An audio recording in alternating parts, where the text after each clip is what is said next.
নমস্কাৰ মৰমৰ ছাত্ৰ ছাত্ৰীসকল জেন এডুকেশ্যন চেনেলটোলৈ তোমালোকক স্বাগতম জনাইছোঁ। আজি আমি আলোচনা কৰিম পঞ্চমমান শ্ৰেণীৰ অসমীয়াৰ পাঠ নং 11 অমল প্ৰভা দাস নামৰ পাঠটিৰ প্ৰশ্নৰ উত্তৰবিলাকৰ বিষয়ে আলোচনা কৰিম। গতিকে ভিডিঅ'টো শেষলৈ চাই থাকক আৰু ভিডিঅ'টো যদি ভাল লাগে তেন্তে লাইক এটা কৰি দিব। লগতে ভিডিঅ'টো চাই কেনে লাগিছে তোমালোকে কমেণ্ট কৰি জনাব আৰু চেনেলটো প্লিজ ছাবস্ক্ৰাইব কৰি দিব। ছাত্ৰ ছাত্ৰীসকল ছয় ইয়াত দিয়া আছে পাঠটো শুদ্ধ উচ্চাৰণেৰে পঢ়া আৰু তলৰ প্ৰশ্নবোৰৰ উত্তৰ দিয়া। তোমালোকে পাঠটো ভালদৰে পঢ়িবা আৰু এইবাৰ আমি প্ৰশ্নৰ উত্তৰবিলাকৰ বিষয়ে আলোচনা কৰিম। ইয়াত প্ৰথমতে দিয়া আছে চোৱা, অমল প্ৰভা দাসৰ পিতৃ আৰু মাতৃ কোন আছিল? খ নম্বৰত আছে অমল প্ৰভা দাসে কেতিয়াৰ পৰা সূতা কাটিবলৈ আৰম্ভ কৰিছিল? আৰু গ নম্বৰত তেখেতে শৰণীয়া পাহাৰত কি উদ্যোগ পাতিছিল? ঘ নম্বৰত এই উদ্যোগবোৰে দেশবাসীক কেনেকৈ সহায় কৰিব বুলি তেখেতে ভাবিছিল? আৰু ঙ নম্বৰত চৰকাৰে অমল প্ৰভা দাসক কি সন্মান দিবলৈ বিচাৰিছিল? গতিকে তোমালোকে এইবাৰ চোৱা উত্তৰখিনি। ক নম্বৰত দি আছে অমল প্ৰভা দাসৰ পিতৃ আৰু মাতৃ কোন আছিল? ইয়াৰ উত্তৰত হ'ব অমল প্ৰভা দাসৰ পিতৃৰ নাম ডক্টৰ হৰিকৃষ্ণ দাস আৰু মাতৃৰ নাম হেমপ্ৰভা। তাৰপিছত খ নম্বৰত আছে অমল প্ৰভা দাসে কেতিয়াৰ পৰা সূতা কাটিবলৈ আৰম্ভ কৰে? ইয়াৰ উত্তৰত হ'ব 10 বছৰ বয়সৰ পৰা অমল প্ৰভা দাসে সূতা কাটিবলৈ আৰম্ভ কৰে। তাৰপিছত গ নম্বৰত আছে তেখেতে শৰণীয়া পাহাৰত কি উদ্যোগ পাতিছিল? ইয়াৰ উত্তৰত হ'ব তেখেতে শৰণীয়া পাহাৰত তেল পেৰা, কাগজ তৈয়াৰ কৰা, চাবোন তৈয়াৰ কৰা, মৌ পালন কৰা, তাঁতত কাপোৰ বোৱা আদিৰ উদ্যোগ পাতিছিল। আৰু ঘ নম্বৰত হৈছে এই উদ্যোগবোৰে দেশবাসীক কেনেকৈ সহায় কৰিব বুলি তেখেতে ভাবিছিল? ইয়াৰ উত্তৰ হ'ব এই উদ্যোগবোৰে সেই সময়ৰ ডেকা ডেকেৰীসকলক স্বাৱলম্বী হোৱাত সহায় কৰিব বুলি ভাবিছিল। তোমালোকে এইখিনি লিখি দিবা। তাৰপিছত ঙ নম্বৰত আছে চৰকাৰে অমল প্ৰভা দাসক কি সন্মান দিবলৈ বিচাৰিছিল? ইয়াৰ উত্তৰত হ'ব চৰকাৰে অমল প্ৰভা দাসক পদ্ম বিভূষণ সন্মান দিবলৈ বিচাৰিছিল। চৰকাৰে অমল প্ৰভা দাসক পদ্ম বিভূষণ সন্মান দিবলৈ বিচাৰিছিল। তোমালোকে মনত ৰাখিবা, এইখিনি এনেকৈ লিখি দিবা। ছাত্ৰ ছাত্ৰীসকল তাৰপিছত চোৱা, তলৰ কথাখিনি কোনে কাক কিয় কৈছিল কোৱা আৰু লিখা। ইয়াত দিয়া আছে মই সামান্যভাৱে যিকণ সেৱা আগবঢ়াইছ তাক সন্মানিত কৰাৰ বাবে অন্তৰৰ কৃতজ্ঞতা জনাইছোঁ, কিন্তু মই এই সন্মান ল'ব নোৱাৰিম কিয়নো ই মোৰ মনলৈ অহংকাৰ ভাৱ আনি দিব। তাৰ বাবে মোক অনুগ্ৰহ কৰি মাৰ্জনা কৰে যেন। গতিকে এইবাৰ চোৱা কোনে কাক কৈছিল। ইয়াৰ উত্তৰত হ'ব যে 1955 চনত ভাৰত চৰকাৰে অমল প্ৰভা দাসক সমাজ হিতকৰ কামৰ স্বীকৃতি স্বৰূপে পদ্ম বিভূষণ সন্মান প্ৰদান কৰিছিল, কিন্তু সেই সন্মান গ্ৰহণ নকৰি প্ৰধানমন্ত্ৰী জৱাহৰলাল নেহৰুলৈ উক্ত কথাষাৰ চিঠি যোগে অমল প্ৰভা দাসে কৈছিল। তোমালোকে মনত ৰাখিবা, যদি পৰীক্ষাত আহে এনেকৈ লিখি দিবা তোমালোকে। তাৰপিছত চোৱা ছাত্ৰ ছাত্ৰীসকল, ইয়াত আছে স্কুলীয়া জীৱনত অমল প্ৰভা দাসে পঢ়াৰ উপৰি মাক দেউতাকক কি কামত সহায় কৰিছিল? তাৰপিছত আছে খ নম্বৰত, তাৰপিছত আছে তলত কটন কলেজত তেখেতক পঢ়িবলৈ কিয় দিয়া নাছিল? আৰু শৰণীয়া পাহাৰত উদ্যোগসমূহ স্থাপন কৰাৰ উদ্দেশ্য কি আছিল? গতিকে তোমালোকে উত্তৰবোৰ চোৱা। এইবাৰ চোৱা, স্কুলীয়া জীৱনত অমল প্ৰভা দাসে পঢ়াৰ উপৰি মাক দেউতাকক কি কামত সহায় কৰিছিল? ইয়াৰ উত্তৰত হ'ব স্কুলীয়া জীৱনত অমল প্ৰভা দাসে মাক দেউতাকক ফুলনিত ফুল ৰোৱা, পানী দিয়া আদি কামত সহায় কৰিছিল। তাৰপিছত আছে কটন কলেজত তেখেতক পঢ়িবলৈ কিয় দিয়া নাছিল? ইয়াৰ উত্তৰটো হ'ব সেই সময়ত ল'ৰাইহে পঢ়িব পাৰিছিল, ছোৱালীয়ে নোৱাৰিছিল, সেয়েহে অমল প্ৰভা দাসক কটন কলেজত পঢ়িবলৈ দিয়া নাছিল। তোমালোকে এইখিনি এনেকৈ লিখি দিবা। তাৰপিছত শৰণীয়া পাহাৰত উদ্যোগসমূহ স্থাপন কৰাৰ উদ্দেশ্য কি আছিল? ইয়াৰ উত্তৰত হ'ব অসমৰ ডেকা ডেকেৰীসকলক আত্মনিৰ্ভৰশীল কৰাই আছিল শৰণীয়া পাহাৰত উদ্যোগ স্থাপন কৰাৰ মূল উদ্দেশ্য।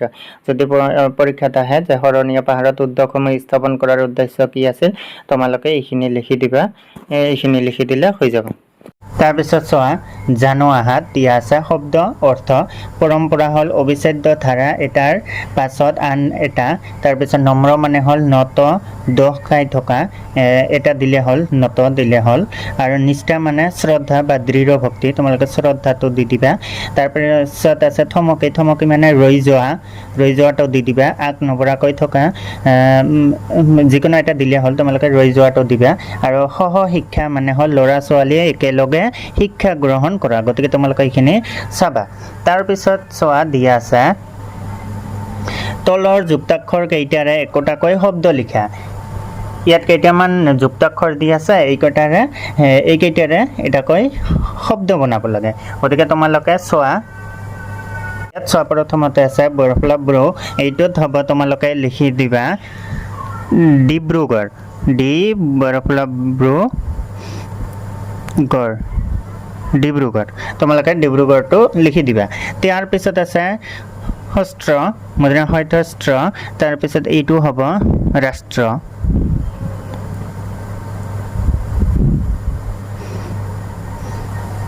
তাৰপিছত চোৱা তোমালোকক দিয়া আছে শৈৱব্য ইয়াত হ'ব স্বাধীন তোমালোকে স্বাধীনটো দি দিবা তাৰপিছত নৈথন্থ মধ্য নৈথন্থটো হ'ব কণ্ঠ ক মদিনা নৈথন্থ কণ্ঠ সৰি এইটো নৈথন্থ কণ্ঠ তাৰপিছত তলত শয়নাসনটো হ'ব বিষ্ণু বা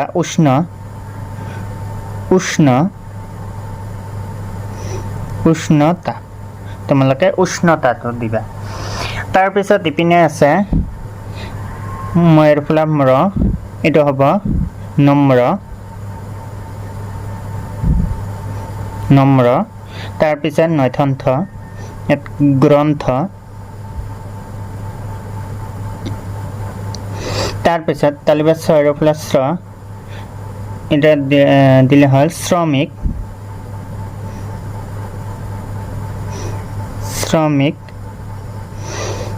দন্তে নৈমম্য জন্ম তাৰপিছত প্লাৱন বা বিপ্লৱ দিলে হ'ল তোমালোকে অৰ্থাৎ এইখিনি তোমালোকে লিখি ল'বা তাৰপিছত চোৱা তলত আছে এটা শব্দত প্ৰকাশ কৰোৱা ইয়াত দিয়া আছে সমাজ সেৱা কৰা লোক তোমালোকে জানাই ক নম্বৰত আছে সমাজ সেৱা কৰা লোক সমাজসেৱিকা বা সমাজসেৱক এইটো হ'ব সমাজসেৱক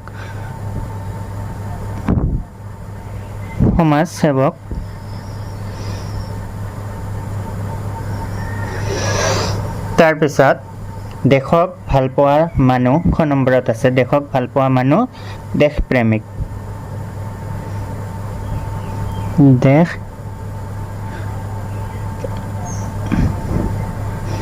দেশপ্ৰেমিক বিপ্লৱ কৰোতাজন বিপ্লৱী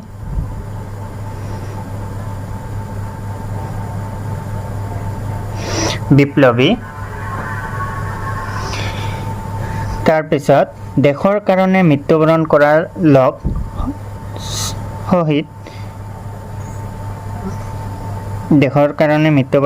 লোক শহীদ তাৰপিছত নিজৰ ওপৰত নিৰ্ভৰ কৰা লোক আত্মনিৰ্ভৰশীল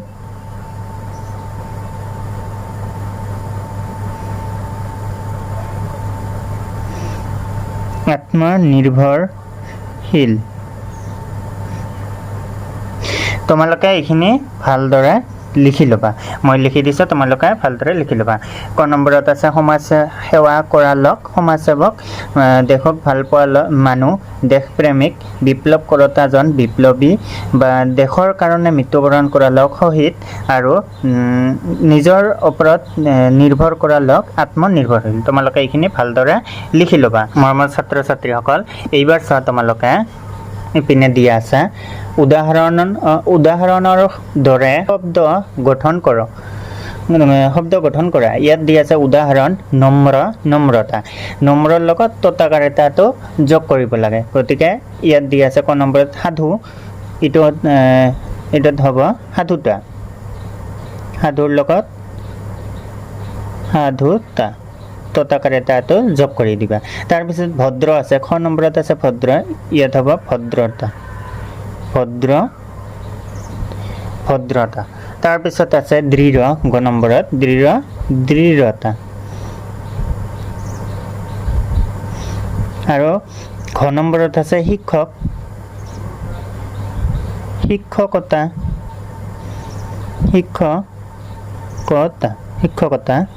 তাৰপিছত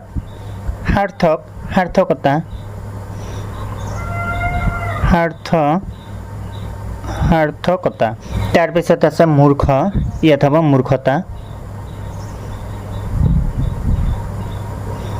মূৰ্খতা তাৰপিছত সৰলতা আৰু ইয়াত বৰ্গত জ নম্বৰত আছে উজ্জ্বল ইয়াত হ'ব উজ্জ্বলতা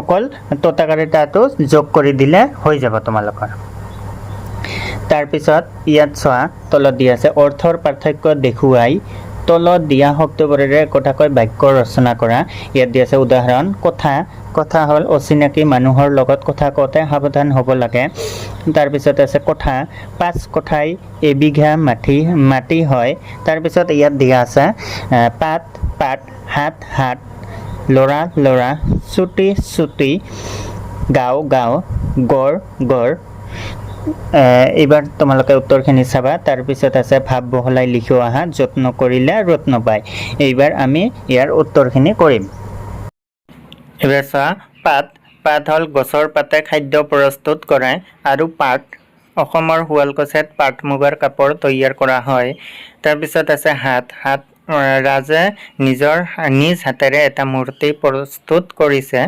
তাৰপিছত হাট আমাৰ ইয়াত শুক্ৰবাৰে সাপ্তাহিক হাট বহে ল'ৰা ছোৱালীবোৰে পথাৰত খেলি আছে তাৰপিছত ল'ৰা স্কুললৈ যাবলৈ দেৰি হোৱাত লৰালৰিকৈ ভাত খাই ওলালো ছুটি স্কুল ক্ষতি কৰিলে ছুটি মঞ্জুৰিৰ বাবে আবেদন কৰিব লাগে ছুটি স্কেলপাত ছুটি তাৰপিছত গাঁও বৰ্তমান সময়ত গাঁৱে চৰকাৰী স্কুলৰ ব্যৱস্থা কৰা হৈছে আৰু গাঁও মই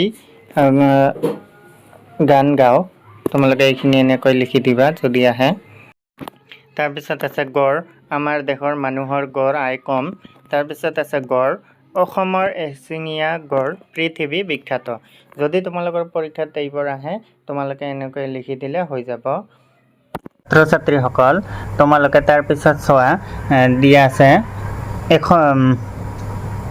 100 পৃষ্ঠাত দিয়া আছে তোমালোকৰ জানো আহাত চন্দ্ৰপ্ৰভা শইকীয়ানীৰ বিষয়ে ইয়াত দিয়া আছে গতিকে তোমালোকে এইখিনি ভালদৰে পঢ়িবা মই ইয়াৰ উত্তৰখিনি কৰি দিছোঁ ইয়াত দিয়া আছে প্ৰথমতে উত্তৰ দিয়া নম্বৰত চন্দ্ৰপ্ৰভা শইকীয়ানীৰ জন্ম ক'ত আৰু কেতিয়া হৈছিল নম্বৰত আছে তেখেতে প্ৰাথমিক শিক্ষা কেনেকৈ লাভ কৰিছিল আৰু তাৰপিছত আছে চন্দ্ৰপ্ৰভা শইকীয়ানীয়ে নিজৰ গাঁৱৰ ছোৱালীবিলাকৰ বাবে কি কৰিছিল তাৰপিছত আছে তেখেতক পুনৰ পঢ়া শুনা আৰম্ভ কৰাৰ বাবে কোনে সুবিধা কৰি দিছিল আৰু তাৰপিছত শেষত আছে তেখেতে নাৰীসকলৰ বাবে কি স্থাপন কৰিছিল এবাৰ চোৱা চন্দ্ৰপ্ৰভা শইকীয়ানীৰ জন্ম ক'ত আৰু কেতিয়া হৈছিল ইয়াৰ উত্তৰত হ'ব চন্দ্ৰপ্ৰভা শইকীয়ানীৰ জন্ম 1901 চনৰ 16 মাৰ্চত দৈচিঙৰি গাঁৱত হৈছিল আৰু তেখেতে প্ৰাথমিক শিক্ষা কেনেকৈ লাভ কৰিছিল ইয়াৰ উত্তৰটো হ'ব তেখেতে প্ৰাথমিক শিক্ষা পেহীয়েকৰ ঘৰত গৈ লাভ কৰিছিল তাৰপিছত আছে চন্দ্ৰপ্ৰভা শইকীয়ানীয়ে নিজৰ গাঁৱৰ